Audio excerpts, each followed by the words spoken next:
regular size lang yung suot ko.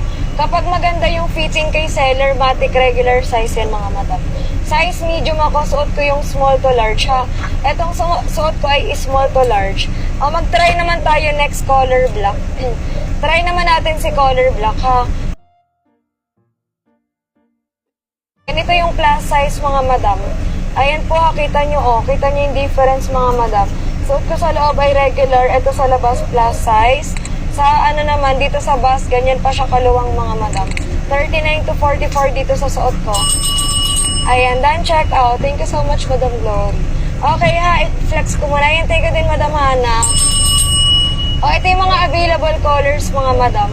Sa pink shades, meron tayong 5 ha. Meron tayong 5 kulay. Sa pink shades, mga sis. Ayan, meron tayong fuchsia. Available ito, color. Ayan, color flamingo. Color magenta.